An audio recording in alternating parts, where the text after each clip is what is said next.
반갑습니다.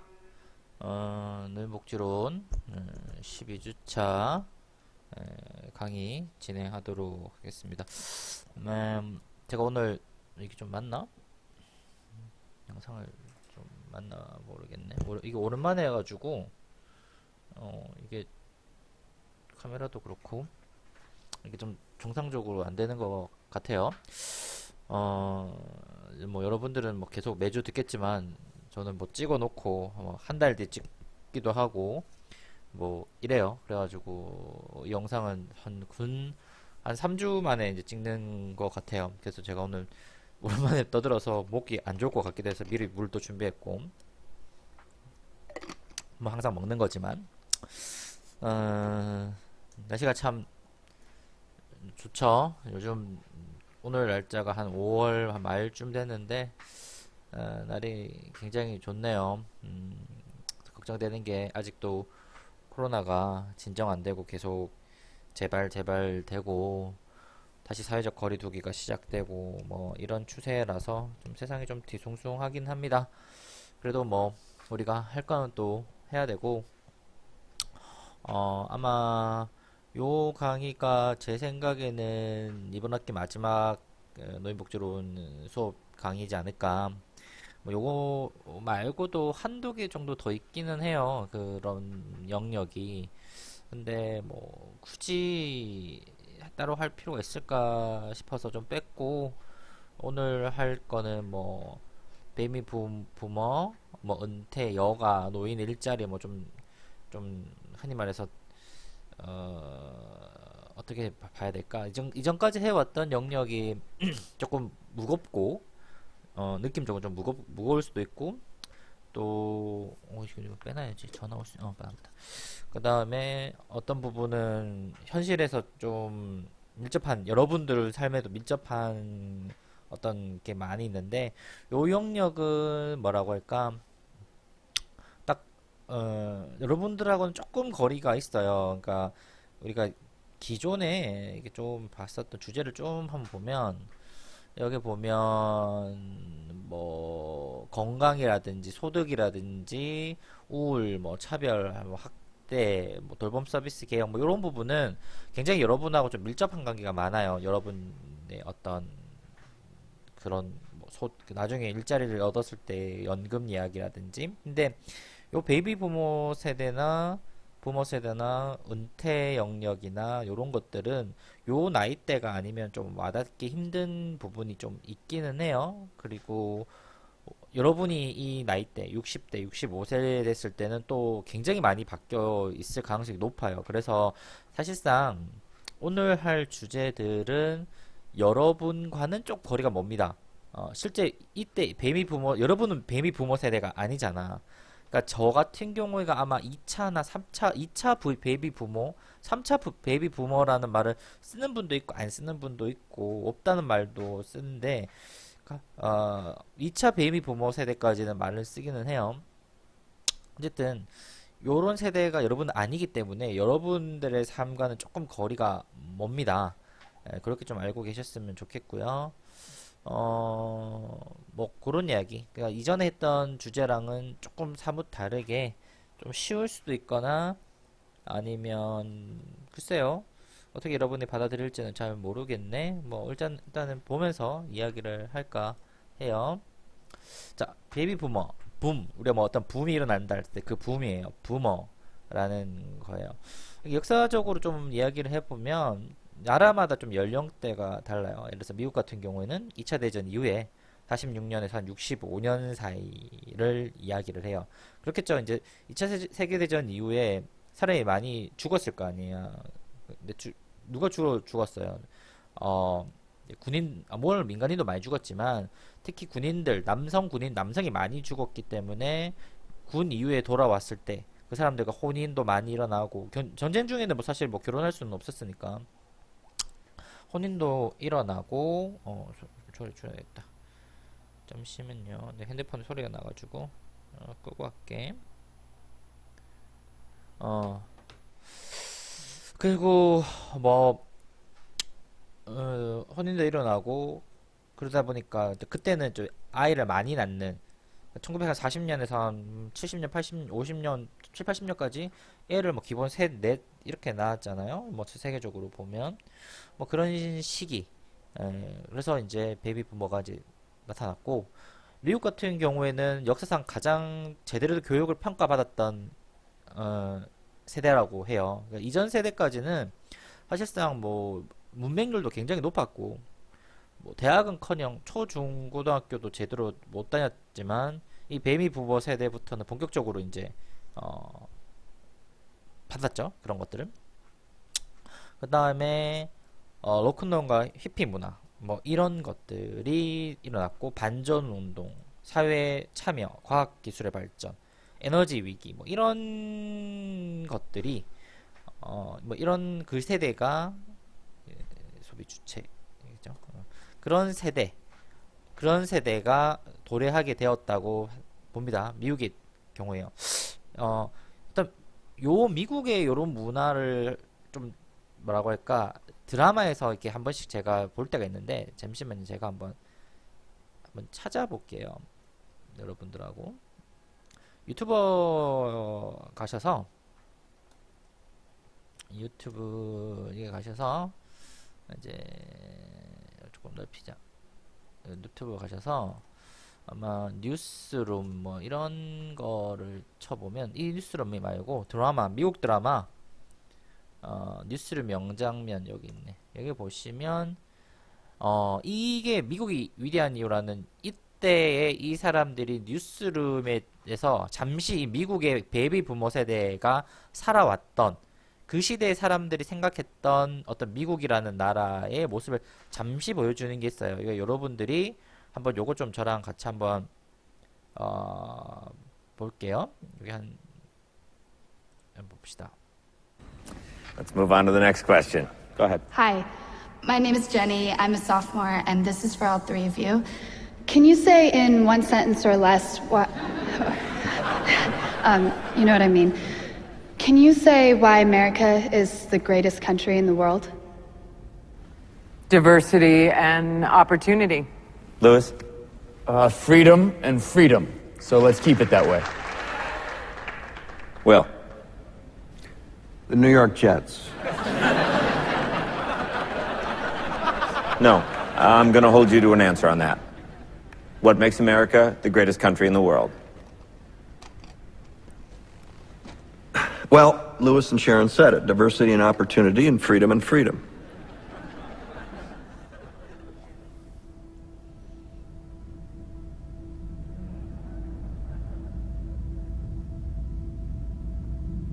I'm not letting you go back to the airport without answering the question.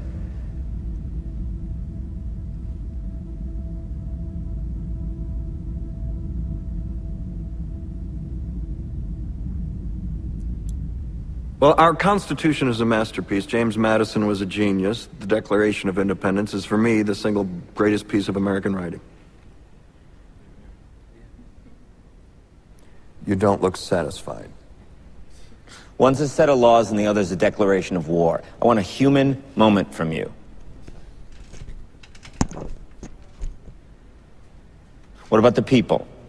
Why is America Not the greatest country in the world, Professor. That's my answer. You're saying... Yes. Let's talk about... Fine. Sharon, the NEA is a loser. Yeah, it accounts for a penny out of her paycheck, but he gets to hit you with it anytime he wants. It doesn't cost money. It costs votes. It costs airtime and column inches. You know why people don't like liberals? Because they lose. If liberals are so fucking smart, how come they lose so goddamn always? Hey. And with a straight face, you're going to tell students that America is so star-spangled awesome that we're the only ones in the world who have freedom? Canada has freedom. Japan has freedom. The UK, France, Italy, Germany, Spain, Australia, Belgium has freedom. So 207 sovereign states in the world, like 180 of them have freedom. All right. And yeah, you, sorority girl, Just in case you accidentally wander into a voting booth one day, there's some things you should know. And one of them is, there is absolutely no evidence to support the statement that we're the greatest country in the world. We're 7th in literacy, 27th in math, 22nd in science, 49th in life expectancy, 178th in infant mortality, 3rd in median household income, number 4 in labor force, and number 4 in exports. We lead the world in only 3 categories: number of incarcerated citizens per capita, number of adults who believe angels are real, and defense spending, where we spend more than the next 26 countries combined, 25 of whom are allies. Now, none of this is the fault of a 20-year-old college student, but you nonetheless are, without a doubt, a member of the worst generation ever. So when you ask what makes us the greatest country in the world, I don't know what the fuck you're talking about. Yosemite?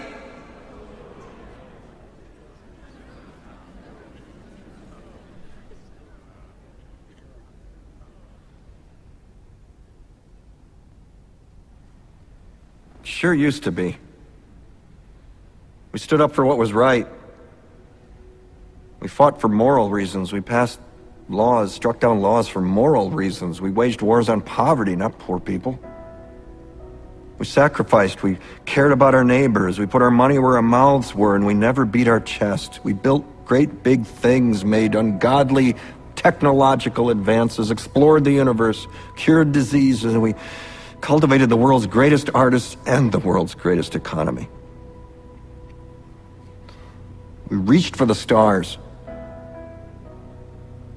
acted like men. We aspired to intelligence. We didn't belittle it. It didn't make us feel inferior.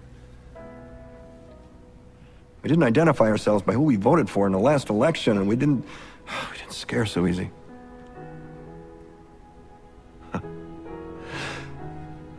We were able to be all these things and do all these things because we were informed by great men, men who were revered. First step in solving any problem is recognizing there is one. America is not the greatest country in the world anymore.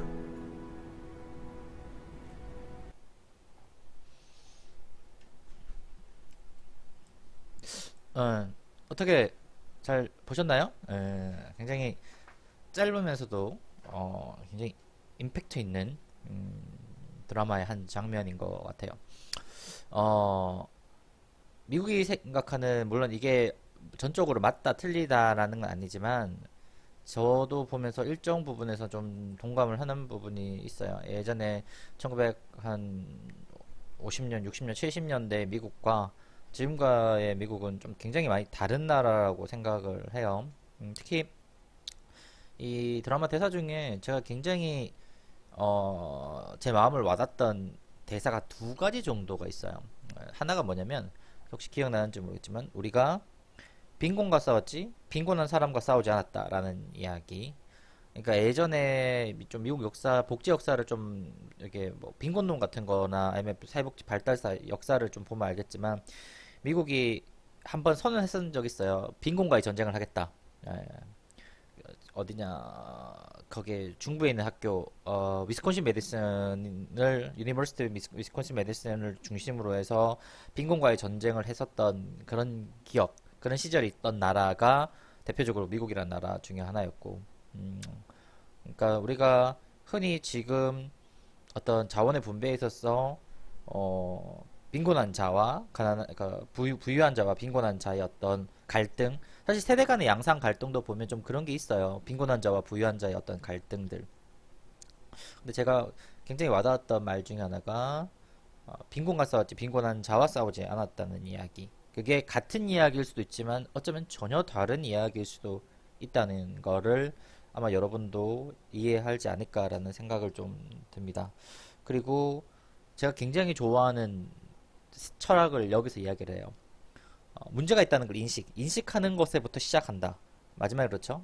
미국이 더 이상 그 위대한 나라가 아니다라는 그 인식에서부터 출발할 수 있다는 거죠.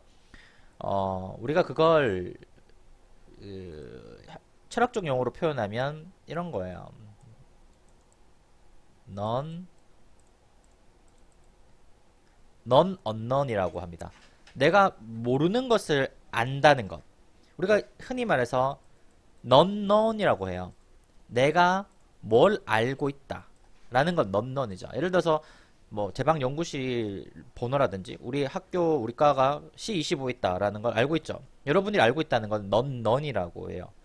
그리고 여러분들이 뭔가 잘 모르겠어요. 뭐 통계 어떤 회계식의 뭐 수학식 뭐 이런 걸 잘 모를 수 있잖아요. 내가 모르는 걸 알고 있다고. 이게 non unknown이라고 부릅니다. 내가 모르는 걸 알고 있다. 그러면 역으로 언넌은 모르는 뭐겠어요? 내가 모르는 것을 모르는 상태. 그러니까 아까 그 질문했던 그 여자 그 학생이 언넌 상태였죠. 얘는 미국이 위대한 나라가 아니라는 것조차도 모르는 상태였던 거예요. 언넌 상태.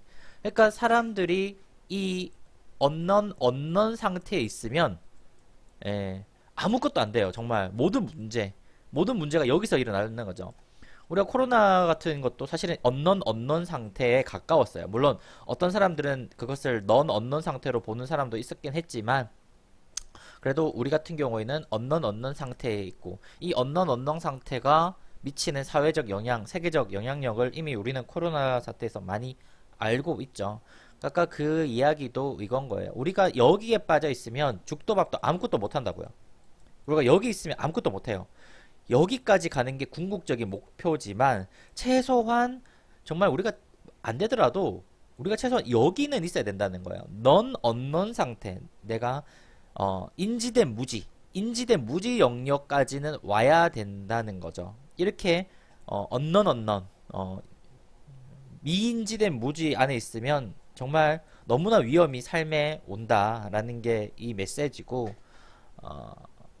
이 베이비 부모 이야기에 여러분 베이비 부모와 여러분 세대 간의 어떤 차이들이 좀 많이 있어요. 세대의 어떤 이야기는 뭐 오늘 좀 시간이 더 남으면 좀 이야기하겠지만 세대 간의 큰 틀이 있어요. 그러니까 특히 우리나라가 좀 심해요. 이게 우리나라가 이 한 세 개 정도 세대가 좀 나눠져 있거든요. 그러니까 제 부모님, 우리 학교 교수님들 해볼까? 허 교수님이나 뭐 여기 뭐 이남국 교수님 정도까지 요때까지의 세대와 약간 김준현 교수님부터 시작해서 저 세대까지와 그리고 우리 조교부터 시작해서 여러분의 세대까지가 세대가 좀 달라요. 근데 이 세대는 X세대, Y세대를 이야기하는 게 아니라 우리나라 국가가 발전해 왔던 여기 후진국이었고요. 제가 살았을 때는 중진국, 여러분 선진국에 살고 있어요. 전 세계적으로 후진국과 준진국과 선진국을 이렇게 관통해서 국가가 발전돼 온 최근 한 4, 50년 동안 발전돼 온 국가가 한 딱 두 개 정도 있거든요. 우리나라랑 대만. 이 두 개밖에 없어요. 그러니까 같은 동시에 살고 있는 사람이 이 세 가지 나라를 다 경험해 본 거의 유일무이한 나라 중에 하나가 우리예요. 대만은 뭐 지금 조금 다른 거니까 뭐 스케일이나 이런 사이즈가 사실 우리나라밖에 없어요. 사실 이렇게 따지면. 그러니 엄마 아버지 세대와 저 같은 세대와 여러분 세대가 살고 있던 나라가 달라요. 후진국, 중진국, 선진국 이게 나라가 다르기 때문에 보통 우리가 한 14,000불 정도를 넘어선 나라가 이제 중진국이라고 하고 여기서부터 중진국 병이라고 부르거든요. 14,000불에서 넘어서서 선진국 한 2만 불 이상 선진국 가는 나라가 여기 있는데 여러분 세대는 여기에요. 명확하게. 저는 여기서 살았어요. 대학 나올 때까지 거의 대학 나올 때까지도 그 전에는 한 10,000불 전에 10,000불 밑에 못했지. 한 8,000불, 9,000불 이때가 아마 이남 교수님 그때쯤까지 맞을 거예요. 후진국에 살았다고요. 이 세대가 각각 다르기 때문에 이 세대 간의 차이가 나는 건 너무 당연합니다. 다른 나라 살기 때문에. 그쵸? 나라가 다른데 어떻게 이게 같아요? 근데 나라가 다른데 함께 살고 있어요. 나라가 다른데 똑같은 걸 보고 똑같은 걸 마시고 똑같은 걸 보고 똑같은 걸 즐기고 있다고. 나라가 다른데도 불구하고.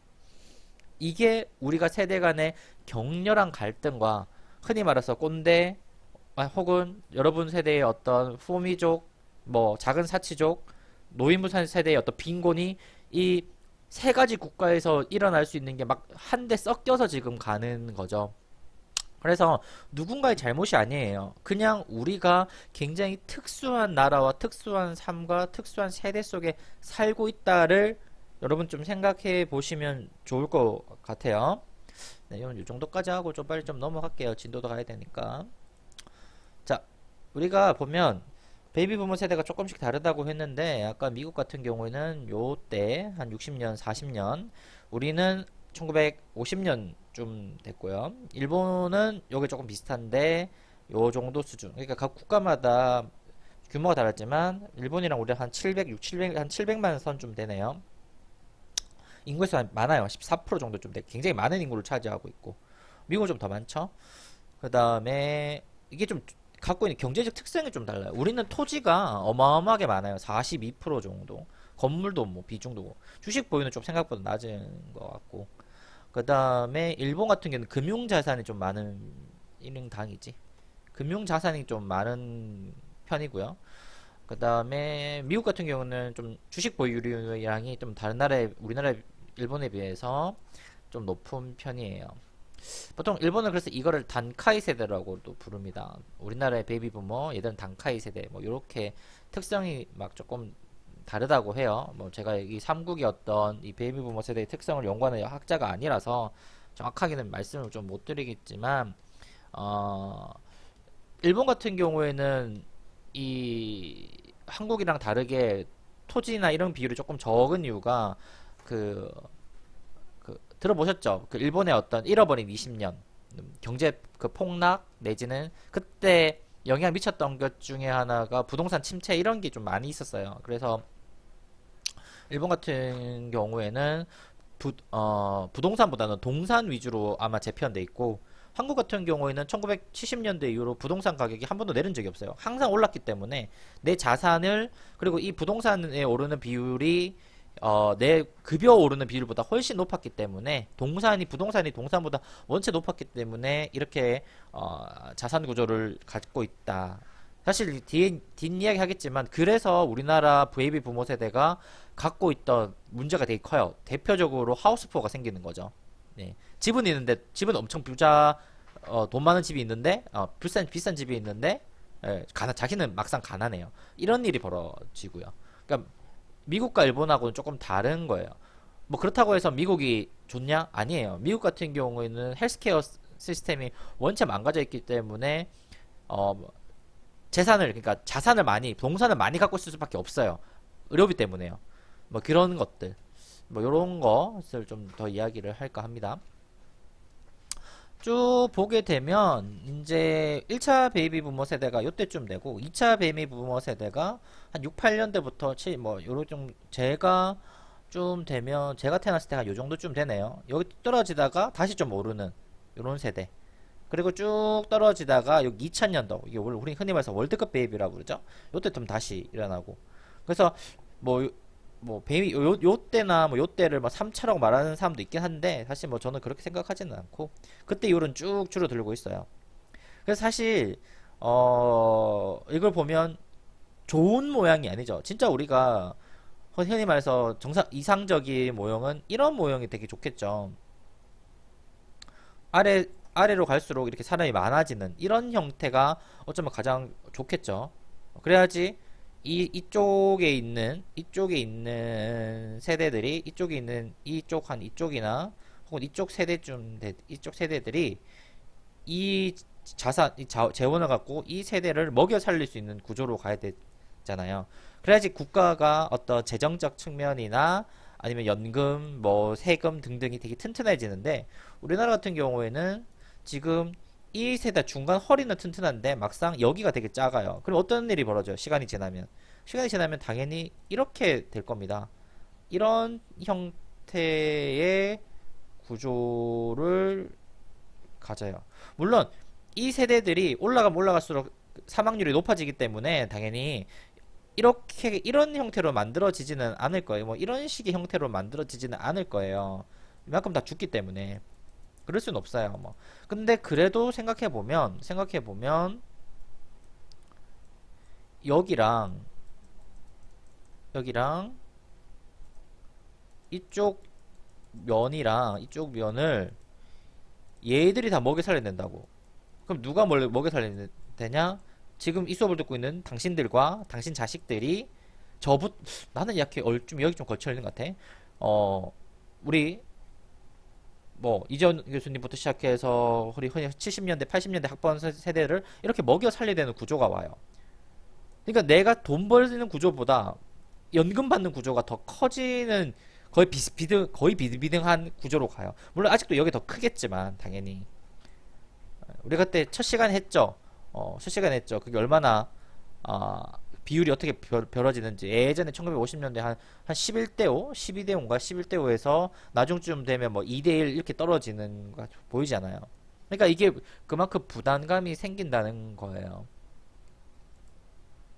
이게 보면 어떻게 보면 우리나라뿐만 아니라 흔히 선진국이라고 불리는 나라가 대부분 갖고 있는 특성이기도 해요. 특성이기도 해요. 그리고 이게 남녀 구조를 보면 이렇게 여기 남녀 구조를 보면 확실히 이쪽 비율보다 이쪽 비율이 훨씬 더 많죠. 특히나 여기 이렇게 끊어버리면 여 위의 비율이 압도적으로 많습니다. 제가 건강하면서도 이야기했어요. 남성과 여성의 연령이 수명이 차이 나는 뭐 여러 가지 이유에 대해서. 그래서 특히 노인 연구를 하게 되면 뭐 웬만하면 여성이 많아요. 여성이 많아질 수밖에 없는 인구학 구조를 우리가 가지고 있습니다. 자, 본격적으로 이제 보면 우리가 이제 한 700만 명 정도가 이렇게 한 50년대생부터 60년대생. 그러니까 우리 엄마 아버지가 다 여기 포함돼요. 저희 부모님은 다 여기 포함되는 세대인데 이 정도 그 중에 절반 정도가 이제 은퇴를 한다고 합니다. 은퇴가 2010년부터 아마 시작됐으니까 20년에서 늦어도 2030년에는 거의 다 은퇴가 끝나는 시점일 거예요. 아무리 늦어도 2030년쯤에는 은퇴가 다 끝나는 시점에 왔을 때 이 700만 명을 그 추가로 우리가 연금 수급자가 된다는 거죠. 700만 명. 우리가 지금 한 5천만 명 정도 되니까 10% 이상이잖아요. 그죠? 15% 정도쯤 되는데 이게 그만큼 가중된다는 거죠. 전 세대한테. 그러면 쭉 우리나라 인구 변화를 보면 이렇게 좀 돼 있어요. 보면 흔히 베이비 부머 세대라고 불리는 요 연령대 2015년 기준으로 봤을 때 요 연령대 지금 한 5 더하면 돼요. 그 다음에 확대되면 지금 한 46살, 60살 요 정도쯤 돼요. 그쵸? 그러면 제가 얼추 그때 요 정도쯤 제가 나이가 있거든요. 그럼 이 정도 나이대가 있겠죠. 요 좀 사이에 있겠다. 여러분들이 지금 좀 있겠네요. 그러니까 이 비율을 보세요. 제가 다시 말씀드리지만 이때 요 정도의 요 양과 지금 여러분들하고 얼추 뭐 요 정도 사이에 오는 이 양이 그렇게 엄청나게 차이가 여기까지 포함하면 여기까지 막 다 포함시켰을 때 여기부터 여기까지와 여기부터 여기까지가 큰 차이가 안 난다고요. 물론 여전히 여기가 많긴 하지만 큰 차이가 나는 세대가 아니에요. 그러니까 그만큼 부담이 는다는 거죠. 소득 보장의 측면에서.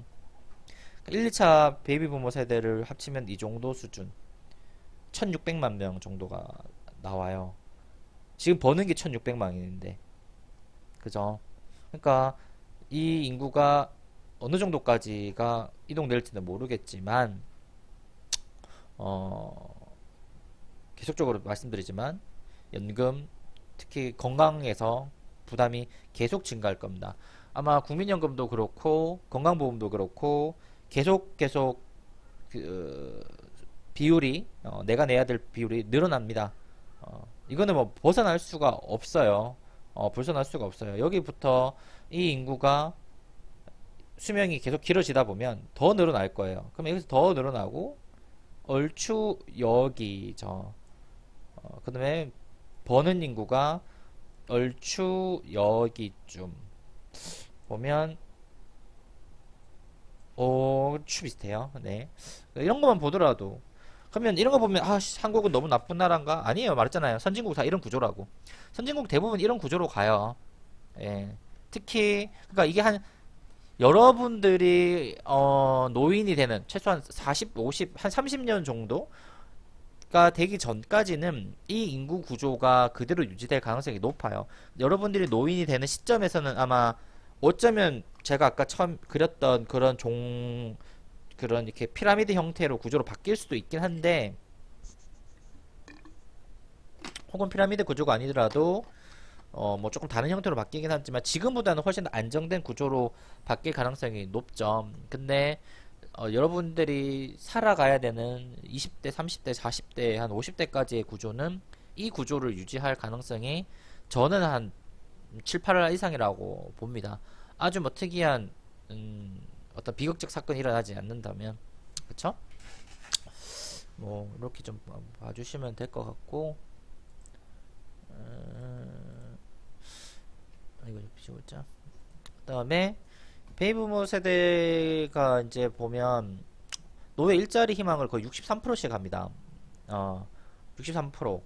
굉장히 많은 일을 하게 되고, 뭐, 항상 건강 아니면 돈이에요. 그 노인분들의 어떤 그걸 보면.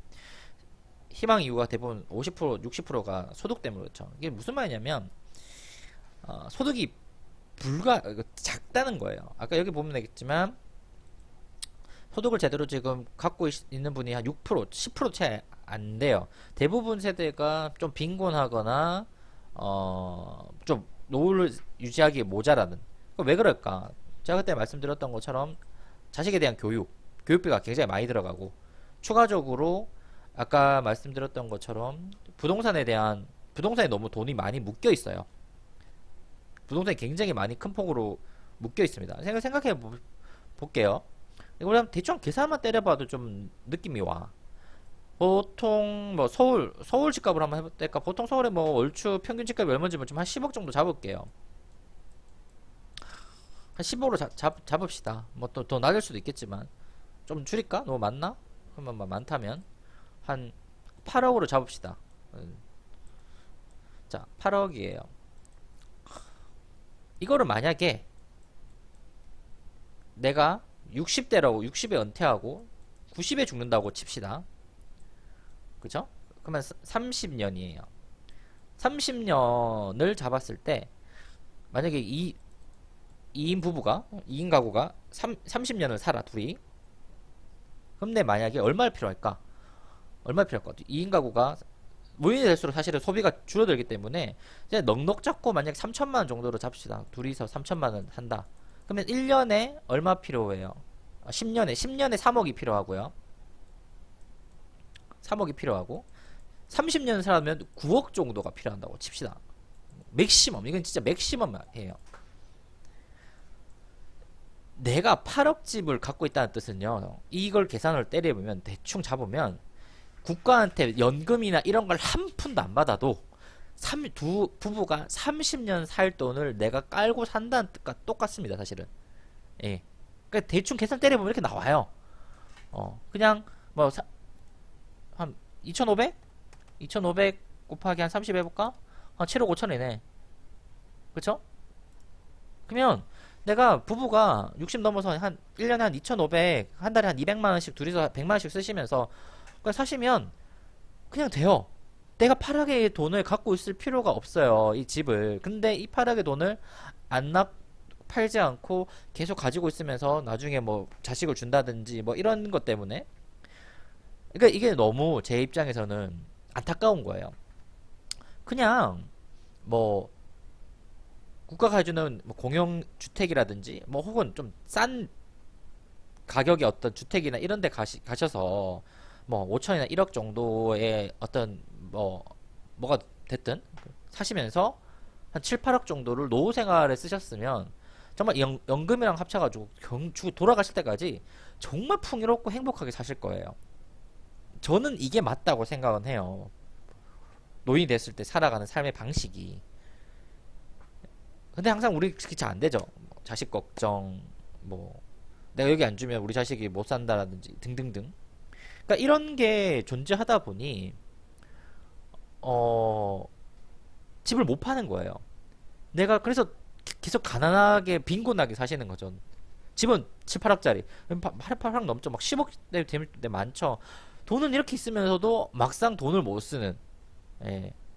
그게 마치 이런 느낌이에요. 저는 이런 어르신들 볼 때마다 바다 위에 떠 있어서 목말라 돌아가시는 그런 거 있잖아. 우리가 바다에서 난파되면 물은 그렇게 많은데 막상 물을 못 먹어서 죽죠. 이런 거 탈수증으로 죽잖아요.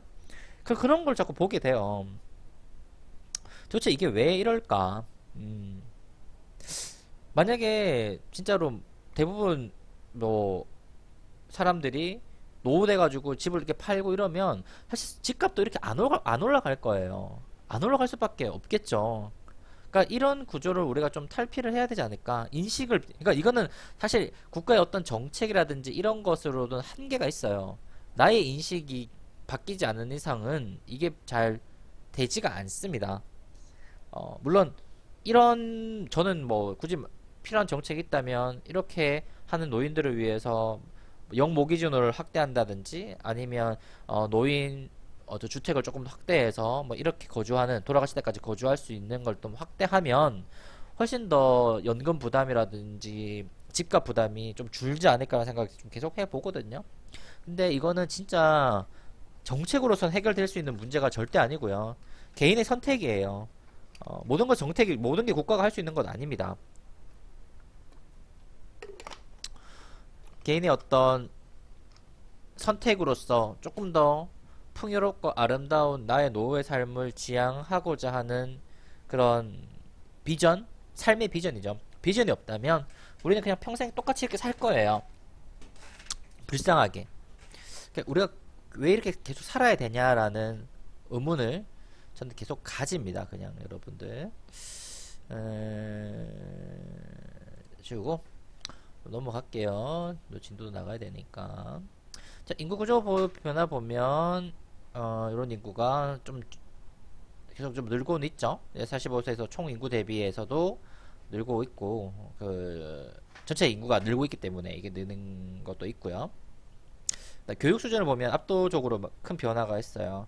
대학교만 볼게요. 90년대, 그 다음에 2000년대, 2009년대 계속 거의 40대에서 50대에 이 교육 수준이 굉장히 늘어나고 있어요. 이게 무슨 말이냐면 2000 앞으로 좀 더 늘어났으니까 이게 지금 한 30 몇 프로 좀 나왔을 건데 이 어르신들, 이 중년층, 고령층에 가시는 분들이 굉장히 30% 이상이죠. 거의 40%. 그러니까 2명 중에 1명이 이미 굉장히 높은 수준의 교육을 받았기 때문에 우리가 지금 알고 있는 엄마 아버지 세대가 굉장히 다른 세대라는 거예요. 굉장히 다른. 그러니까 소비 구조가 굉장히 다르다는 이야기예요. 그러니까 우리가 지금 소비하고 있는 것과 크게 다르지 않는 소비를 지향하시고 이게 좀 보시면 알겠지만 부동산이 한 74%좀 돼요. 예, 평균 자산이 3억인데 이렇게 좀 나오겠죠. 훨씬 늘었을 거예요. 이게 집값이 올라가가지고. 이것 때문에 집을 갖고 계신지 모르겠지만 결코 자신의 삶을 위해서는 좋은 게 아니라는 거. 이거 보시면 알겠지만 이렇게 부자예요. 평균 자산이 3억이 거의 4억, 지금 한 5억, 4억 가까이 될 것 같은데 항상 기본 생활 빠듯하거나 아니면 유지가 어렵다는 분이 한 50%예요. 둘 중에 한 명은 웃기죠. 둘 중 평균 자산이 4억이 넘는데 둘 중에 한 명은 빠듯하거나 힘들대. 이게 굉장히 역설적이지만 이 사실이에요. 그러니까 어르신들이 보면 지금 50대, 60대 보면 두 분 중에 한 명은 삶이 빠듯해요. 근데 자산은 4억이 넘어. 도저히 이해가 안 되죠. 네. 도저히 이해 안 되지만 이게 오늘날 현실이다라는 것. 그리고 문제점 보면 대부분이 은퇴 준비를 못했고요. 여기서는 자산 구조도 좀 많이 못했고 기본적으로 이제 빈곤이나 빈곤 근처에 와 있고 더 큰 문제 중에 하나는 베이비 부모 세대가 더 큰 문제 중에 하나는 뭐라고 해야 될까? 뭐가 문제였지? 준비 중에 이제 낮은 게 일뿐만 아니라 어떤 좀 낮은 게 뭐 재무나 일이나 뭐 비슷한 거 건강은 생각보다 좀 높으세요. 준비하는 게 주거도 뭐 당연히 높고 어떤 여기서 여가라든지 어떤 특히 부부 관계나 아니면 어떤 나의 어떤 너무 이제 우리가 한국이 보면 지금은 좀 많이 줄었긴 했지만 이 세대마더라도 일주일에 막 70시간 이렇게 일하는 세대, 하루 10시간 이상을 일하는 세대였기 때문에 일만 했지 논다는 것, 여가라는 개념을 조금 잘 모르세요. 뒷부분에 여가도 할 건데 이 여가를 제대로 즐겨야지 일을 제대로 할 수가 있다고 해요. 그래서 제대로 쉴 줄 모르는, 어떻게 쉬어야 될지 모르는, 어떤 문화를 향유해야 될지 모르는 대표적인 세대가 이 세대예요. 돈만 벌었거든요. 그 다음에 우리가 흔히 샌드위치, 부모 부양과 양육을 담당하는 샌드위치 세대. 노후 준비가 굉장히 낮은 국가 중에 하나죠. 한국이. 특히 낮아요. 그래서 보면 자살률도 굉장히 급등하는 국가 중에 하나예요. 한국이 이제 이게 한국인데 자살률이 굉장히 60대 이후로 굉장히 급감하는, 이게 아마 빈곤이랑 굉장히 밀접하게 연관이 있어요. 제가 그때 한번 말씀드렸죠. 빈곤이랑 굉장히 연관이 있고, 이렇게 보시면 진위기수도 굉장히 높아요. 진위기수도 갑자기 여기서부터 막 올라가기 시작을 해요. 보통 진위기수가 1이 되는 순간 가장 불평등한 구조로 가니까 0.45 이렇게 올라간다는 뜻은 특히나 이제 65세 됨으로써 점점 올라간다는 뜻은 노인 빈곤율이 더 심해진다. 여러 가지 이건 역사적인 이유가 있죠. 이때 세대들이 흔히 말하는 연금을 제대로 부었지 못했고, 대부분의 또 자산을 자식한테 이전시켰던 그런 세대들이 많기 때문에, 사람들이 많기 때문에 빈곤율과 진위기수가 함께 올라가고, 또 어떤 동산 부동산의 어떤 차이, 이런 것들도 마찬가지 있습니다. 뭐 이런 문제들이 전반적인 베이비 부머 세대들이 갖고 있는, 특히나 여가 영역이 되게 낮아요. 전체 인구 우리나라 대부분이 여가를 어떻게 즐길 줄 모르는 세대들이 굉장히 많고, 뭐 이렇습니다. 뭐 이런 거 좀 읽어 보시고요. 뭐 이건 나머지는 뭐 크게 제가 했던 이야기니까 이야기를 하고, 여가를 하고 일자리 정책을 좀 먼저 좀 할게요. 예, 왜냐면 여가 이야기 나왔으니까. 보통 이제 우리 은퇴와 여가가 이제 함께 돌아가요. 이게 경제학에서 보면 워크랑 이 레저는 반비례 관계에 있어요. 그러니까 경제학적 관점이에요. 그러니까 노동시간 1시간과 여가시간 1시간을 이렇게 반비례에 동일하게 본다는 거죠.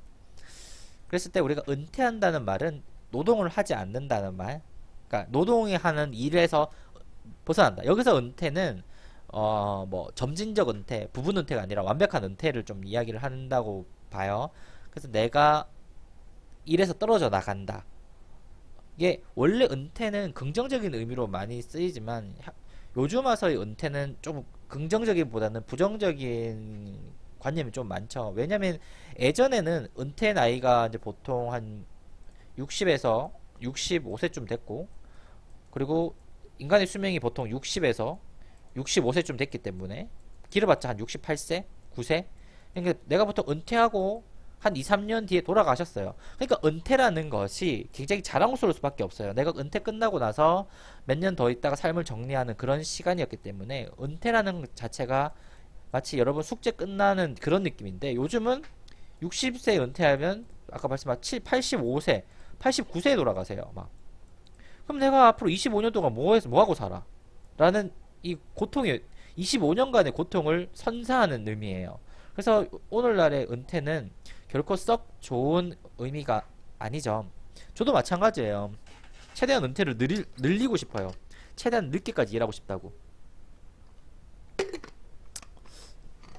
그래서 다시 말하지만 65세에 은퇴를 시키는 건 노인 차별입니다. 인구 차별이에요. 연령 차별이에요.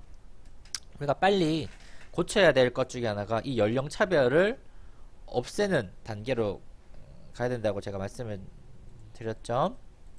자, 보통 정년제 뭐 이런 이야기를 하는데 했던 이야기고, 은퇴가, 그래서 은퇴 퇴직이 뭐 같은 말은 아니지만 옛날에는 거의 비슷하게 쓰였죠. 왜냐면 특히 평생 직장의 개념이 있을 때 퇴직한다는 말이 은퇴였지만, 요즘 같은 경우에는 뭐 퇴직이라는 의미가 비정규직 일하다 퇴직하는 경우도 있고 이직하는 경우도 꽤 많이 있고, 뭐 여러 가지 측면에서 요즘은 퇴직과 은퇴를 동일한 말로 쓰진 않지만 1980년도만 하더라도 퇴직과 은퇴는 거의 같은 개념이었어요.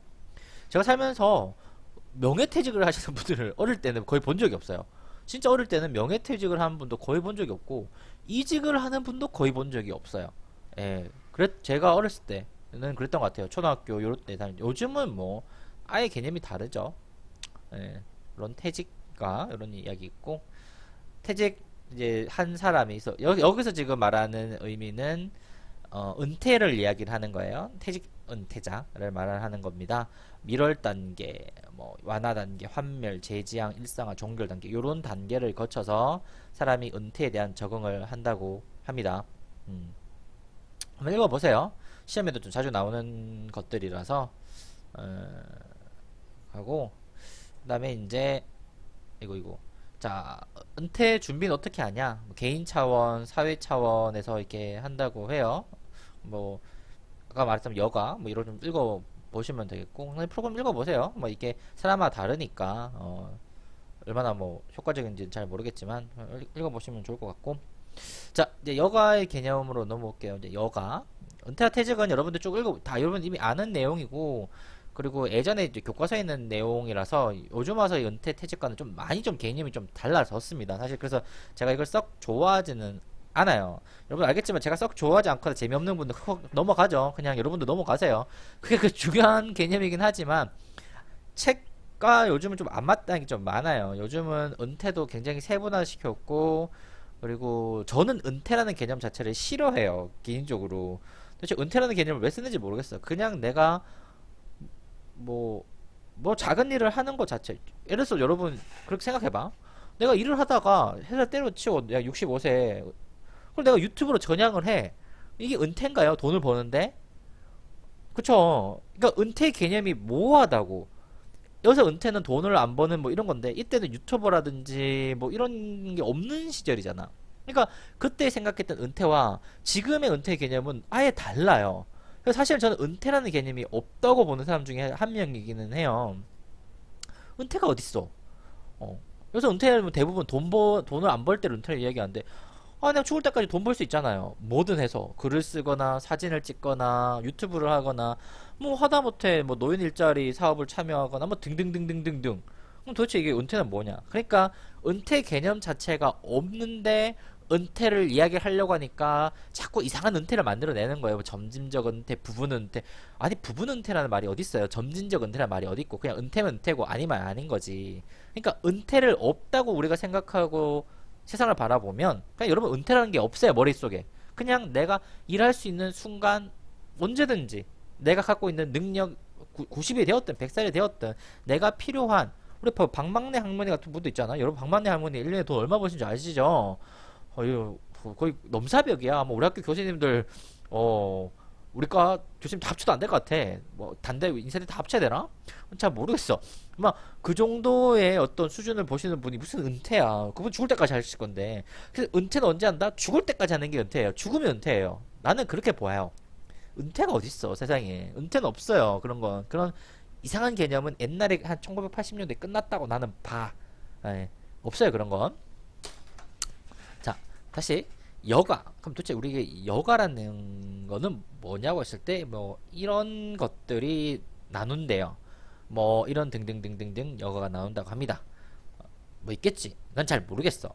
여러분 여가예요. 이게 여가고, 여가 활동 효과는 보면 사실 이제 여가라는 걸 하게 되면 제가 이제 좋아하는 건 이런 거예요. 여가가 도대체 뭐가 좋냐라고 했을 때 제가 봤을 때는 크게 이제 여가 생활은 크게 두 가지로 저는 나눈다고 봐요. 하나는 혼자 하는 여가, 혼자 하는 여가랑 같이 하는 여가가 있다고 저는 생각을 하거든요. 그래서 뭐 혼자 하는, 예를 들어서 내가 혼자서 뭐 노래를 부르거나 뭐 드럼을 치거나 난을 가꾸거나 이런 여가가 있죠. 이걸 보통 독립적 여가, 영어로 보면 solitary activity라고도 합니다. 독립적인 여가라고 해요. 그리고 이런 여가는 뭐다? 소셜해요. 소셜 액티비티라고 불러요. 소셜 액티비티. 그러니까 쌤 쓴 논문 중에 보면 그 이런 연구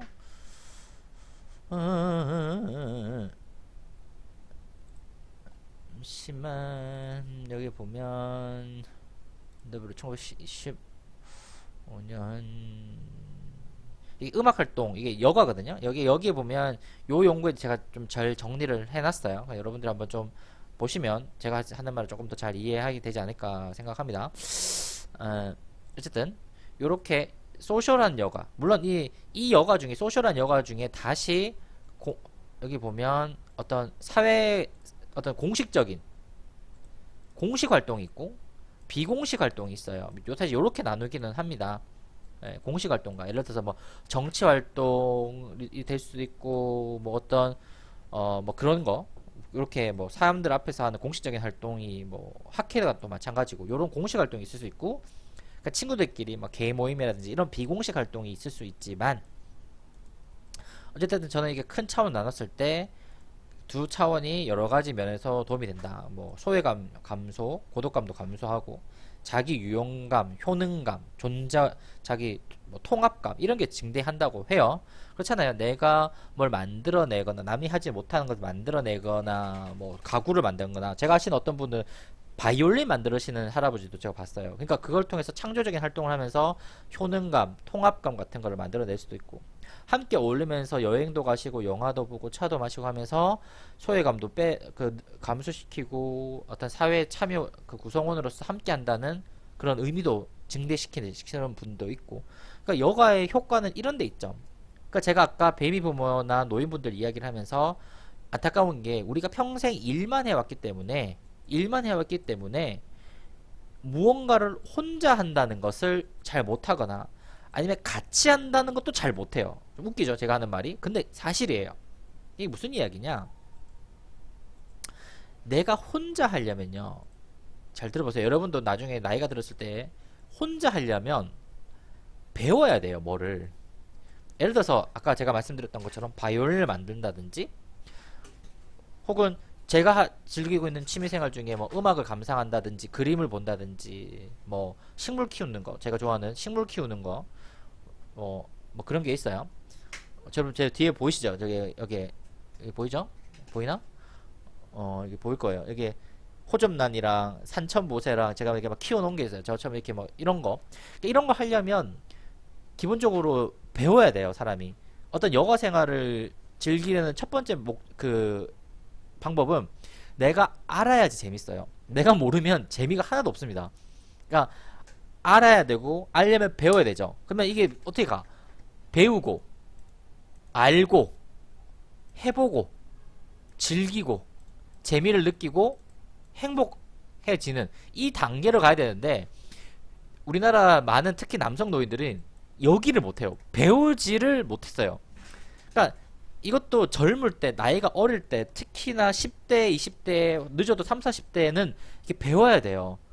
배우지 않으면 나중에 50대, 60대는 이게 너무 떨어지기 때문에 이 단계를 갈 수가 없어요. 사실은 가기가 너무 힘들다고. 배우지 않았으니까 알지도 못하고 모르니까 어떻게 하는지도 못해. 할지 모르니까 즐기지도 못하고 거기서 행복감을 얻을 수가 없죠. 그러니까 여러분들이 젊은 나이에 제가 여러분 드리고 싶던 말 중에 술 먹고 놀고 이런 것도 되게 중요하긴 하지만 어떤 특정한 여가 뭐 동양으로 말하면 금기서예 뭐 소리가 되었든 악기가 되었든 글이 되었든 그림이 되었든 아니면 뭐 식물을 키우든 악기를 만들든 뭐든 여러분 좀 어려운 것이나 공부를 해야 될 것을 배우셔야 돼요. 안 그러면 여러분 나이 들어서는 여가를 즐길 수 있고 혼자 하는 여가는 거의 못 즐기신다고 해요. 그냥 할 수 있는 거는 그냥 독서? 근데 생각해봐. 나이 60, 70 평생을 글을 안 읽은 사람이 70대 갑자기 책을 읽는다? 읽을 수는 있죠. 읽을 수는 있어요. 근데 그 읽는 책도요 굉장히 높은 수준의 나이가 들어가면서 굉장히 높은 수준의 책을 읽으시는 게 좋아요. 그래야지 시간 가는 줄 모르고 읽어요. 왜냐면 나의 수준이 올라갈수록 내 몰입감이 높아집니다. 몰입감이 확 높아져요. 이게 어떤 식의 이론이냐면 예를 들어서 이런 거예요. 제가 이런 거 좀 보여드릴게요.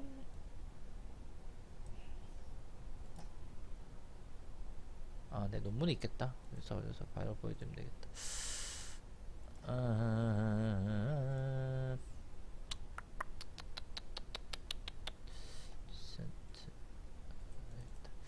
자, 이렇게 보면 사람이 인간이 갖고 있는 인지체계를 하나 보여드릴게요.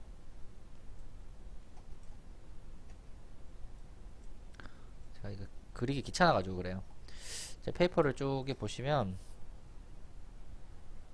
자, 인간은 이게 이제 몰입이라는 칙센트 미아의 몰입 이론 모형인데, 어떤 기술 난이도가 올라가면 올라갈수록 내 기술과 난이도예요. 내 기술이 올라가면 내 기술이 여기 있는데 나는 요 정도밖에 못해요. 레벨 한 5 정도밖에 안 돼. 근데 내가 지금 난이도가 하면 20에서 50 정도 돼. 그러면 항상 불안해요. 그런 느끼죠. 내가 할 수 있는 건 되게 적은 양인데 막 일을 많이 시키거나 오면 되게 사람이 불안해집니다. 그럼 진짜 제대로 못해요. 역으로 내가 할 수 있는 게 되게 많아요. 한 80에서 90에 한테 고렙이야. 근데 맨날 시키는 거는 굉장히 10에서 20밖에 안 시켜. 내가 여러분들한테 더하기 빼기만 하루 종일 시키면 여러분들 진짜 죽어버릴 거예요. 그럼 사람은 지루함을 느낍니다. 지루함을 느낀다고. 이게 제가 지금 말씀드리고 있는 독서나 이런 것도 마찬가지예요. 내가 삶에 있어서 어떤 살아가면서 나이가 들면서 여러 가지 많은 것을 보고 느끼고 하면서 이런 스킬이 올라가요. 스킬이 올라간다고. 나이가 들면 어쨌든 삶의 눈이 커지는데 내가 읽는 책 자체의 수준이 낮게 되면 언제나 지루함을 느껴가지고 책을 독서가 안 돼요. 그렇다고 해서 이 정도 수준까지 올라와 줘야 되는데 어떤 책을 봐야 될지도 모르고 뭘 하는지도 몰라. 그리고 책도 단계가 있어요. 어떤 독서 단계가 있거든요. 내가 안 해봤기 때문에 이게 못 올라간다면 나는 여기에 머무를 수밖에 없어요. 나의 독서의 수준도. 그러니까 맨날 같은 책만 내가 비슷한 수의 책만. 그리고 당연히 지루해요. 나는 스킬이 여기 있는데 나의 노하우와 삶의 노하우는 이 정도 있는데 내가 읽는 책의 수준은 이 정도인 거야. 그러니까 여러분들이 젊었을 때부터 좋은 양질의 도서를 이렇게 읽어 주셔야지 내가 이 통로, 플로우, 몰입의 통로로 간다는 거야. 이게 플로우가 몰입이란 말이거든요. 이 흐름의 통로로 가요. 그래서 내가 어떤 나이가 들었을 때 여가 활동이 이렇게 몰입 차원과 이 몰입되는 사람을 행복한 사람이라고 긍정심리학에서 말을 합니다. 이 단계로 올라간다고요. 즉 다시 말하지만 여러분들이 젊을 때부터 이렇게 스킬과 난이도를 함께 올려주지 않으면 여기 있거나 여기만 있어요. 여기를 갈 수가 못한다고. 2단계 있으면 되지라고 말하지만 시간이 지나면 자연적으로 이렇게 가게 돼 있어요. 사람이 여러가지 노하우 때문에. 그러니까 이게 내가 스킬을 올려주지 않은 이상은 나는 언제나 여기에 들어가요. 그래서 나이가 들면 지겨울 수밖에 없어요. 삶이 너무 지겨워요. 이 삶을 탈출하는 가장 쉬운 방법 중에 하나가 제대로 된 여가, 플로우에 들어가는 여가예요. 아시겠죠? 그래서 여러분들의 여가가 굉장히 수준 높은 단계로 가야 된다. 그냥 즐기는 게 아니에요. 배우는 여가 형태로 가셔야 돼요. 이게 우리나라 노인분들이 이게 안 된다고요. 이게 안 되기 때문에 삶이 되게 지겨워요. 그러니 그냥 맨날 모여가지고 술 먹고 이런 거밖에 안 돼요. 그러면 그 건강이 너무 나빠지겠죠. 같이 즐기더라도 어떻게 즐겨야 되겠어요. 예. 막 지금처럼 이렇게 막 등산 가기도 힘들어요. 나이가 70, 80 돼서. 당연히 몸에 부담이 덜 주는, 예를 들어서 뭐 수영 같은 거. 수영도 배워야죠. 할 수 있을 거 아니에요. 70 넘어서 수영을 처음 배운다? 너무 힘들어요. 그거는요. 그러니까 뭐든 젊을 때, 어릴 때 배워두셔야 되고, 여러분들이 지금 아르바이트나 등등 하면서 투자할 때 하셔야 될 것들이 이런 것들이에요. 나에 대한 투자, 여가에 대한 투자를 해야지 내가 은퇴 이후에 내 삶이 되게 풍요로워져요. 내가 일이 끝나는 상태, 뭔가 내가 즐길 상태에서 풍요로워진다고. 이게 기본입니다. 그러니까 돈 벌고 술 먹고 뭐 명품 옷에 차에 이런 거 투자하는 시간에 나의 여가에 투자를 하셔야 돼요. 그래야지 나의 노년의 삶이 좀 더 재밌고 행복해져 가는. 돈만 있다고 해서 행복해지진 않아요. 인간은요. 아시겠죠? 꼭 여러분들이 그런 삶을 살기를 제가 간절히 바랍니다. 네. 그리고 뭐 이런 거 보시면 아실 거예요. 뭐 이걸 통해서 뭐 하고 뭐 이런 거 있으니까. 대표적인 여가 시설이 경로당, 노인복지관, 노인교실 정도 돼요. 뭐 이런 거 합니다. 좀 더 많아졌을 거예요. 우리나라 노인복지 시설 좀 많아졌을 거고. 지금 특히 요 경로당에는 노인복지 시설 코로나 때문에 거의 많이 문을 닫았더라고요.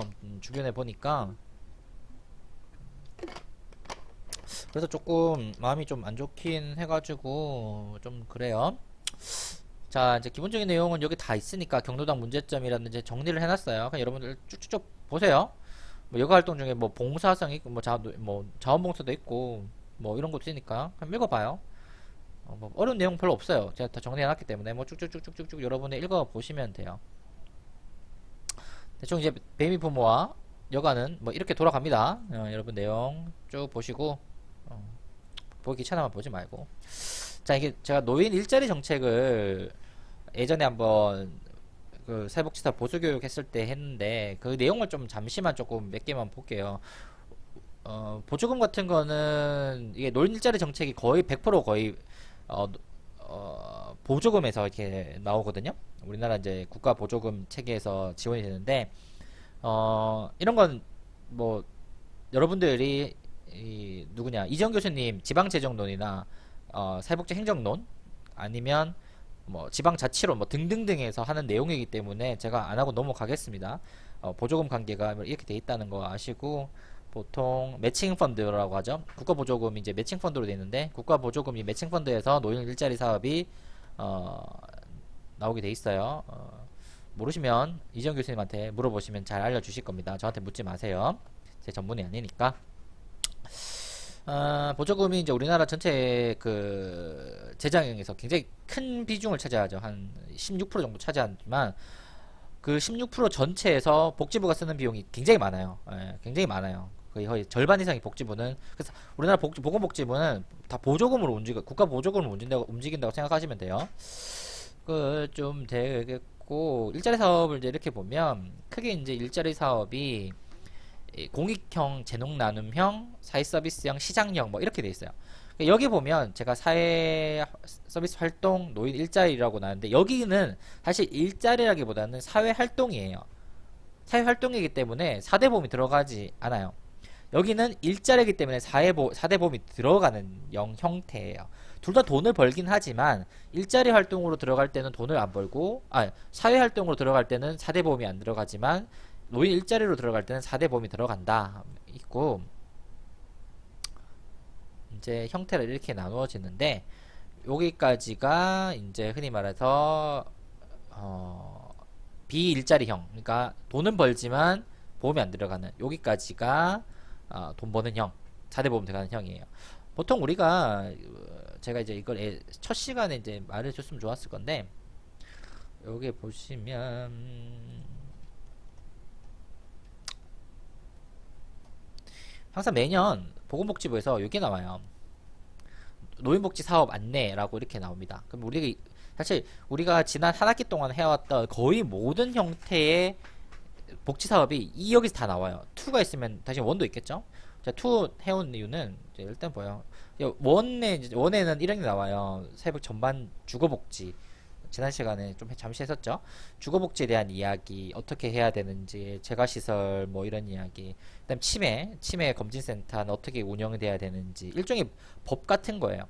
그다음에 2권에 나오는 이 두 분야 이 세 개가 되게 크기 때문에 특히 두 개가 크기 때문에 1권은 다 여기 화려하고 여기 이제 2권의 사회활동, 여가 지원 서비스, 돌봄 서비스, 경로 호칭, 장사가 이제 이렇게 나옵니다. 요게 3파트, 4파트가 2권의 내용이에요. 그래서 여기 일자리를 보면 이게 2020년이라고 제가 저 PPT 자료는 19년이라서 어차피 내용 큰 차이는 없지만 자, 이렇게 챕터 4를 들어가게 되면 이렇게 나와요. 챕터 4를 들어가게 되면 노인 일자리 및 사회활동 여기서 일자리랑 사회활동을 구분해 놓죠. 이 두 개가 다른 거기 때문에 그래요. 사업권고는 노인복지법 23조. 참고로 이거는 구글 치면 다 나옵니다. 네이버 구글 치면 1권, 2권 다 PDF로 다운받을 수 있어요. 노인복지법에 따라서 블라블라블라블라블라 이렇게 있고 2조 이렇게 돼 있습니다. 봅시다.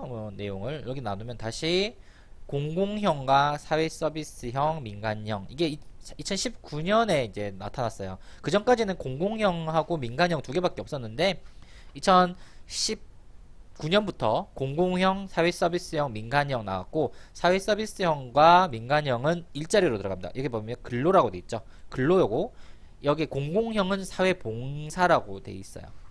그리고 여기 보면 지자체 경상보조가 있고 민간 경상보조가 있고 뭐 이렇게 좀 나와 있어요. 좀 다르죠. 쉽게 말해서 지자체 경상보조는 국가가 돈을 줄 때 지자체한테 돈을 먼저 이렇게 줘서 지자체가 알아서 그 시청, 구청 뭐 복지센터가 이렇게 알아서 돈을 분배하는 형식이고 민간 경상보조는 주로 이제 법인이죠. 법인한테 줘서 법인이 직접 돈을 분배하는 형태가 기본적으로 민간 경상보조, 지자체 경상보조입니다. 더 자세한 내용은 다시 한번 말씀드리지만 이정 교수님을 찾아뵙고 이메일 드려서 물어보기를 제가 간절히 바라고, 그 전에 구글, 네이버, 보건복지부 웹페이지에서 아주 상세하게 나와 있으니까 여러분들 그걸 먼저 읽어보고 공부를 하고 나서 교수님들한테 질문을 했으면 좋겠어요. 여러분들이 이건 조금 다른 이야기지만 질문에도 예의라는 게 있어요. 질문에는 예의가 있다. 이거 제가 대학원 왔을 때 선배들이 했던 이야기인데 뭐라고 해야 될까? 저희들은 학원 강사가 아니에요. 선생님들은, 학교 선생님들은 학원 강사 선생님들이나 뭐 이런 분들이 아닙니다. 이게 뭐예요? 답을 푸는 이런 분들이 아니에요. 이게 제가 무슨 강사쌤을 비하하고 이런 게 아니라, 학원 강사 선생님들은 주로 문제 푸는 것에 전문적으로 여러분을 가르치잖아요. 이때까지 보면 그 문제는 답이 있어요. 그쵸? 수능 문제에 답이 없는 게 어딨어. 답이 있지. 근데 연구는, 그 다음에 어떤 뭐랄까 지식은 답이 없어요. 답이 없다고요. 무슨 말인지 아셨어요?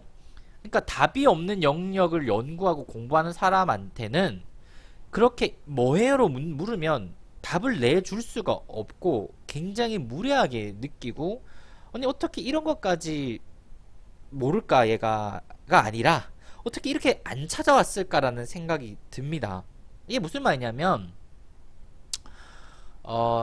이렇게 묻죠. 사회 서비스형이 2019년에 만들어졌기 때문에 그전에는 사회 서비스형이 없었어요. 그쵸? 그러면 이렇게 여러분이 물어요. 선생님, 노인 일자리 서비스에서 사회 서비스형이 뭐예요? 라고 물어버리면 사회 서비스형을 뭐라고 나오는 뭐에 대한 책이 한 권이 넘어요. 그러면 지금 내가 너희한테 사회 서비스형이 한 권에 대한 분량을 3시간, 4시간 동안 이야기를 해줘야 된다는 걸 말하는 거니? 라고 생각을 하는 거예요, 저는. 사회 서비스형이 뭐예요? 라고 물으면, 아니, 도대체 사회 서비스형의 내용이 한 권이 넘는데, 책 한 권 분량인데, 도대체 너한테 뭘 설명을 해줘야 될까라고 하는 거죠. 예를 들어서, 선생님, 미분의 이걸 어떻게 풀어요는 간단해요. 이렇게 풀면 돼요. 2줄 속줄이면 풀 수 있어요. 그거를 묻는 게 아니잖아요, 여러분들이. 물론 그러면 여러분들이 묻는 건 한두 줄 수 있어요. 그러면 명확하게 물으셔야 돼요. 사회 서비스형이 근로에 들어가는지 봉사에 들어가는지가 저는 궁금합니다. 혹은 사회 서비스형이 언제부터 근로형이 들어왔는지가, 이렇게 명확하게 질문을 하셔야 돼요.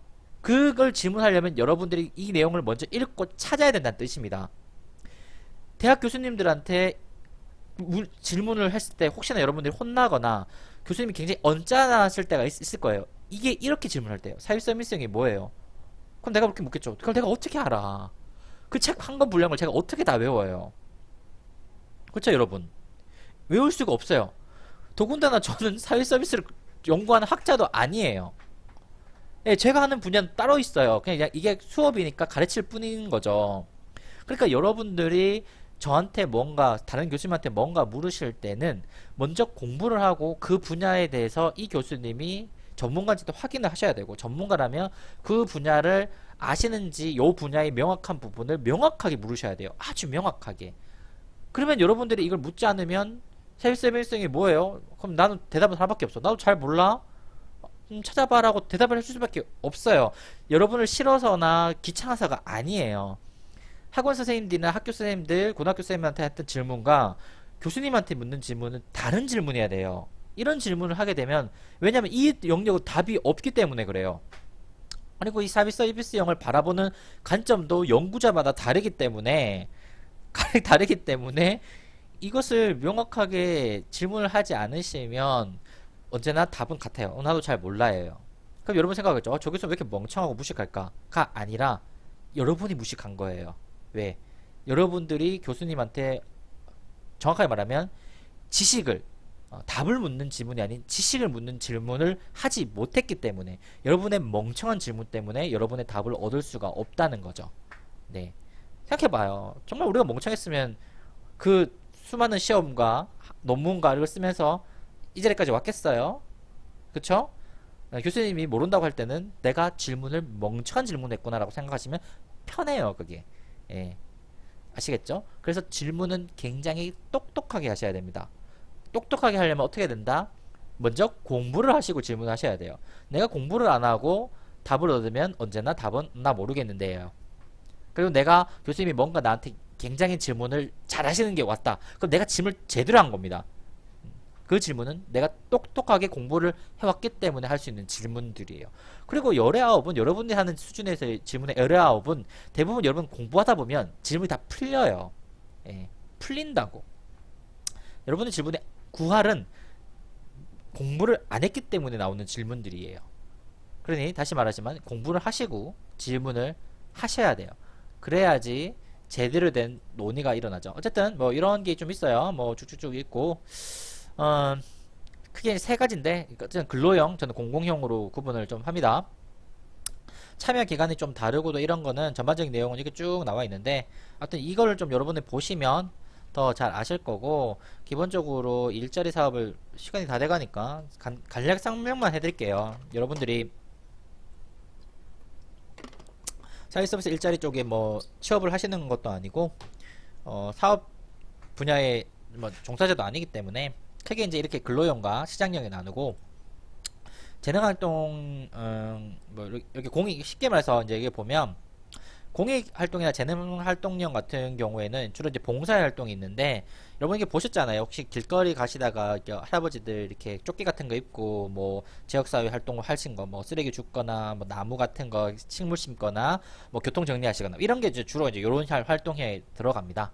노인 일자리 같은 경우는 아마 여러분 잘 못 보세요. 왜냐하면 주로 어떤 사업장에서 일을 많이 하시거든요. 뭐 비누 만들기 사업 같은 거, 뭐 김치 만들기, 뭐 요런 사업 좀 많이 하세요. 그러니까 여러분들이 길거리에서 어르신들 보는 사업은 주로 요런 사회활동형 일자리가 많고, 보통 복지관, 어떤 공장 내지는 뭐 어떤 사업체에서 일하시는 분들은 여러분 잘 못 보시는 일이 좀 많아요. 조금 이게 올랐을 거예요. 2019년 기준이라서 조금 올랐을 건데, 공익활동령은 달에 월에 최대 한 27만원 정도쯤 나오고요. 사회서비스형은 한 54만원 정도. 그래서 국가가 이 공익활동용보다는 사회서비스형으로 이렇게 좀 오게끔 많이 유도를 하는 편이고, 그 다음에 시장형 같은 경우에는 뭐 조금 달라요. 이거는 업체마다 다르고 계약 조건마다 좀 달라서 이건 부대 경비를 좀 이야기 좀 하는 거고, 국가 보조율은 서울은 30% 정도 나옵니다. 뭐 요런 이야기 좀 나오고, 이거 세부 활동 이거는 65세 이상 수급자 중심으로 이제 돼요. 공익활동령은 주로. 그 다음에 보통 연중이나 9개월 정도, 달에 한 30시간. 아마 올해 조금 더 올랐을 거예요. 미세하게는 보통 이제 최저임금에 많이 연동되기 때문에. 그 다음에 뭐 교통비 조금 나오고 뭐 하고, 간식비 뭐 식비 조금씩 나오고 요런 용이고, 주로 이제 노노케어부터 봉사활동, 그 다음에 뭐 생태정화, 그 다음에 경륜전수 활동. 여기서 저는 옛날에 경륜 우리 경륜장 일하시나 그게 아니라 어떤 동화, 구연 동화 뭐 이런 것들, 뭐 요런 위주의 사업들이 이제 여기 많이 포함되고 있죠. 그 다음에 뭐 이렇게 좀 올라갔네. 뭐 좀 올라야지.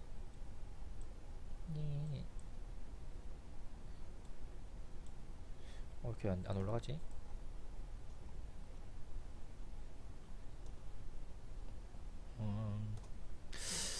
모르겠다. 여기 이걸 맞춰야 되구나. 보통 이제 활동 관리는 이제 뭐 복지 선생님들이 하시는 일이니까 좀 틀어졌구나 계속. 재능 나눔형 같은 경우에는 어르신들이 이제 좀 돈이 더 적어요. 월 10만 밖에 안 해요. 이제 이분들은 빈곤층이 아니라 그냥 일반 계층에서 예를 들어서 뭐 학교 선생님 하다가 이제 퇴직하신 분들이 뭐 학생들 대상으로 뭐 가르쳐 주기나 하거나 뭐 요런 거, 동화 같은 거, 뭐 살림 이렇게 소개해 주시는 뭐 할아버지들 있잖아요. 뭐 요런 분들이 이렇게 많이 하시고, 뭐 주로 하는 게 뭐 요런 정도 하고 해요. 그래서 월에 10시간 이하만 하셔야 되고, 돈은 막 그렇게 많이 되는 건 아니에요. 되는 건 아니고, 선발 기준도 있고, 제가 작년에 교육했던 내용이라서, 그다음에 사회서비스형 같은 경우에도 요 휴식시간 좀 많죠. 이 근무시간이 근로시간이 15시간 이상이고, 그래서 약간 위에서 보시면 이렇게 보험 같은 경우도 이렇게 보시면 이게 4대 보험을 들어가는 거는 고용보험을 들고요. 보통 이제 고용보험 같은 거 들고 일반 여긴 다른 봉사 근로봉사형에는 상해보험을 듭니다. 그러니까 보험은 다 드러나요. 근데 이 형태가 좀 달라서 그래요. 보험 드는 뭐 형태라든지 이런 것들이 좀 달라서 그렇습니다. 뭐 이런 것만 아시면 좀 되지 않을까 싶어요. 그러니까 여기 공익활동형은 상해보험이 들고 여기 사회서비스형부터는 이제 고용보험이랑 산재보험이 이제 들어가겠죠. 이렇게 들어갑니다. 보통 이제 여기는 국기초 수급자가 원칙으로 하고 주 15시간 이상에 들어가고 일자리는 요런 데서 좀 많이 일을 하신다고 해요. 그래서 그 시설에서 좀 이제 일을 하세요. 그러니까 여러분들이 그 길에서 보시는 어르신들은 사회 서비스형이나 민간형이 거의 없어요. 사실은 보통 근로자예요. 그러니까 일할아버지는 근로자예요. 그래서 제가 아까 말씀드렸던 것처럼 은퇴라는 개념이 좀 이상하다고요. 퇴직은 있을 수 있어. A라는 직장에 퇴직은 가능해도 은퇴는 좀 모호하거나 말이 안 되는 개념이다 라고 생각을 하시면 되고, 이런 건 여러분 좀 안 보셔도 되고, 시장사업형은 뭐가 있냐면 이런 것들 공동작업장형이 있고 제조판매형이 있는데, 공동작업장형 같은 경우에는 뭐 쇼핑백 제작 뭐 이런 거 좀 하는 데가 있고, 제조 판매하는 거는 이제 공산품, 식재료 뭐 이런 거 주로 이제 비누, 김치 이런 거 많이 만드신다고 하시더라고요. 그 다음에 서비스 제공형 뭐 택배 사업 같은 거 보셨죠? 아파트, 지하철 택배 같은 거는 요렇게 이런 서비스를 한다고 합니다. 그 다음에 뭐 근로계약서 쓰고 뭐 세부적인 내용은 여기 선생님들 복지 선생님들 내용 강의라서 여러분들 모르셔도 돼요. 이런 내용도 뭐 인력 파견 사업단도 있어요. 뭐 인력 파견 사업단 어떤 공장이라든지 이런데 어르신들을 이렇게 파견해서 이런 일을 하시는 것들, 뭐 운송도 있고 조리, 배달 뭐 이런 일까지. 그러니까 우리가 흔히 생각하는 대부분 자영업자들이 하는 형태의 어떤 일에 파견 사업. 물론 이것도 이런 아무나 가는 게 아니라 이런 국가랑 지정된 업체만 이렇게 갈 수 있다고 알고 있습니다.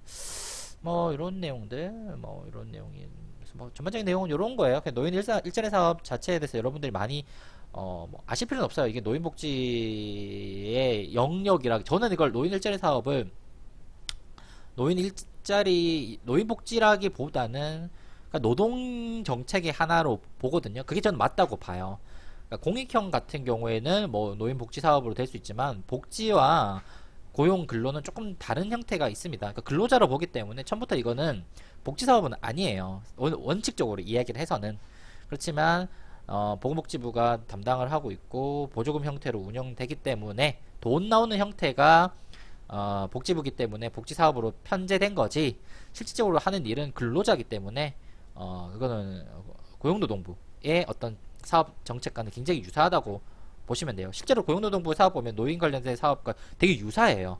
그래서 사실은 통합했으면 좋겠다는 생각도 하지만 뭐 부서 간에 어떤 칸막이 있기 때문에 뭐 그거는 좀 안 될 것 같고, 어쨌든 여러분들이 이 정도 좀 보시면 되지 않을까 좀 해요. 이 정도로 하겠고, 제가 이거 나중에 올려드릴게요. 자, 얼추 제가 이제 수업을 다 끝났는데 좀 마무리만 할까 합니다. 한 학기 동안 이제 제가 노인복지론 수업을 했고요. 첫 시간에도 제가 말씀을 드렸을 것 같아요. 제가 강의하는 노인복지론이 다른 선생님들이 하는 노인복지론하고 조금 많이 다를 수가 있어요. 노인복지론 같은 경우에는 시험 보는 과목이 아니고 학교마다 다르지만 보통 고학년에 위주로 편제되어 있는 선택 과목이기도 하고, 그리고 우리나라 전체 그 복지 예산 중에 거의 절반 이상이 노인복지가 차지하고 있어요. 그러니까 굉장히 큰 영역이기도 합니다. 그리고 노인복지는 다른 장애나 뭐 아동하고 좀 다르게 사업이랑 산업이랑도 많이 연동되어 있습니다. 뭐 IT 관련 산업, 뭐 보안, 어떤 의료, 식품, 의학 이런 게 굉장히 많이 연관되어 있는 사업이에요. 그러니까 흔히 말해서 복지에서 최첨단이에요. 그러니까 어떤 복지 정책, 복지 서비스에서 가장 새로운 영역이 들어오면 제일 먼저 우리나라 같은 경우는 제일 먼저 복지에서 들어가요. 그러니까 전자바우처 사업도 복지에서 제일 먼저 들어왔었고요. 뭐 장기 요양보험이라든지 그 다음에 어떤 모션 탐지 기능을 하는 것도 독거노인 사업이 제일 먼저 들어왔고, 그러니까 거의 대부분 복지에서 가장 새로운 영역에 들어온다면 거의 언제나 노인복지 사업에서 먼저 들어와요. 노인복지에서 먼저 들어옵니다. 그렇다 보니까 노인복지를 연구하는 연구자들마다 연구 스타일, 지향하는 관점, 그 다음에 어떤 올드한 것, 고전적인 클래식한 걸 좋아하시는 연구자가 있고, 저처럼 원체 IT라든지 이런 트렌드한 걸 되게 좋아하는 연구자가 있기 때문에, 그래서 그러니까 올드한 게 나쁘다는 건 아니에요. 전통적인 것을 지향하시는 선생님들의 복지로는 어떤 소득 보장이라든지 빈곤이라든지 어떤 건강 내지는 학대 이런 쪽에 더 큰 힘을 줘서 이렇게 가고, 저같이 어떤 IT 뭐 이런 쪽 하는 연구자들은 오히려 건강이 어떤 특수한 건강 영역이라든지 뭐 낙상 뭐 이런 그러니까 제가 연구하는 쪽 교통 아니면 뭐 이런 쪽에 더 큰 관심을 두기 때문에 어떤 노년 기술학 영역에 조금 더 많이 힘을 줍니다. 이게 어느 선생님이 뭐 좋다 나쁘다를 말할 수가 없어요. 그러니까 고전적인 거를 많이 봤던 수업을 들었고 관심 있는 친구들은 그쪽 영역, 어쩌면 뭐 공기업이라든지 뭐 공무원을 조금 꿈꾸는 친구들은 고전적 스타일의 어떤 노인복지론 수업을 들었을 때가 더 도움이 될 수 있고, 아니면 사기업이라든지 어떤 시장의 어떤 일 아니면 뭐 학문 영역 내지는 어떤 뭐 다른 쪽에서 공부하는 친구들이나 관심 있는 친구들은 제가 하는 어떤 수업 방식에서 좀 더 많은 걸 배울 수도 있어요. 뭐 일장일대 다 있기 때문에 그렇습니다. 뭐가 더 좋다 말을 할 수는 없고, 제가 확실한 것만 말씀을 드리자면 첫 번째, 노인복지론이 거의 모든 사회복지 영역 중에서 가장 트렌디한 영역에, 가장 새로운 영역의 정책, 기기, 전략이 많이 도입된다. 다른 영역에 비해서도 압도적으로 그런 게 많다. 두 번째, 타 영역에 비해서 융복합 어떤 접근이 굉장히 많아지고 있다. 특히나 뭐 아동이나 뭐 빈곤에 비해서는 훨씬 더 많아요. 뭐 의학이라든지, 의학은 뭐 말할 필요도 없고, 전자, 전기, 뭐 심지어 의류 이런 영역에서 굉장히 융복합 영역에 이 영역이 굉장히 많아졌다 라는 게 현대 노인복지론, 노인복지학, 노년학의 어떤 트렌디한 거고요. 제가 거의 진짜 매호 노년학 연구를 이렇게 논문 심사를 하고 있는 입장에서 보면 정말 특이한 연구들이 굉장히 많이 나오고 있어요. 뭐 제가 최근에 어디까지 봤었냐면 막 연극, 노인들만 하는 노인 연극에 관한 연구도 막 지금 나오고 있거든요. 그러니까 그 정도로 굉장히 트렌디한 연구가 많이 도입되고 있고, 제가 지금 요번에 하는 연구는 유튜브 관련된 뭐 이런 연구들도 나오고 있어요. 그런 걸 봤을 때 노년학 계열에서의 어떤 담론 연구가 굉장히 빨리 가고 있다. 그 다음 특히 지금 4차 산업시대에 발맞춰서 가장 이슈되는 게 무인자동차잖아요. 무인자동차의 주 타겟이 노인이에요. 노인 장애인입니다. 특히 노인이에요. 그러니까 이게 가장 주 타겟이 노인이기 때문에 아마 그런 영역들과도 굉장히 융합, 합동 연구, 콜라보레이션이 굉장히 많이 일어나고 있는 거기도 합니다. 그렇기 때문에 노인복지학이 갈수록 선생님들마다 어떤 범위가 넓어지고 되게 달라지는 양상을 갖고 있다. 그러니까 저는 이게 맞다고 생각해요. 누구는 이게 장점이고 이게 강점을 둬야 된다고 생각하고, 또 누구는 이쪽 영역이 더 치중돼야 된다고 생각을 하는 거니까. 답은 없으니까요. 언제나 그렇지만 답은 없어요. 우리 중고등학교 교과서처럼 뭐 이 범위에서 뭘 해야 된다 그런 게 아니거든요. 여러분 착각하면 안 돼요. 그래서 대학에서는 교과서를 만들거나 교과서를 틀을 만드는 것은 좀 저는 지양해야 된다고 생각하는 편이에요. 대학에 교과서라는 게 어딨어요. 그냥 가르치고 싶고 배우고 싶은 걸 배우는 게 대학의 학문이죠. 그러니 여러분들이 공부를 제대로 해야 되고, 질문을 제대로 던져야 되고, 고민을 제대로 하는 것이 대학 교육이죠. 교과서는 의미가 없어요, 사실. 그냥 교과서는 그냥 일종의 틀에 잡혀 있는 일종의 절반 정도는 죽은 교육과 마찬가지입니다. 살아있는 것을 우리가 익히고 새로운 것을 고민할 때 더 큰 가치가 있지 않을까라는 생각을 하고 저는 생각합니다. 한 학기 동안 정말 고생 많았고요. 앞으로 여러분들이 노인을 바라볼 때, 그 다음에 노인 산업, 노인 복지, 그 다음 노인 정책을 바라볼 때의 시선과 생각이 이 수업을 통해서 조금이라도 변화되었으면, 그것도 긍정적으로 가급적이면 되었으면 좋겠다는 생각을 했으면 좋겠어요. 당연히 연령에 대한 여러분의 어떤 관점, 틀도 벗어났으면 좋겠다는 생각도 많이 합니다. 이 정도 수업하고 다시 한번 이번 학기 수업을 저랑 함께, 특히나 이렇게 영상 줌으로 두 개 다 참여해 주셔서 너무 고맙고, 다음 학기는 바랍건대 면대면으로 만나서 했으면 좋겠네요. 그럼 모두 너무너무 수고했고 건강한 모습을 봅시다. 안녕.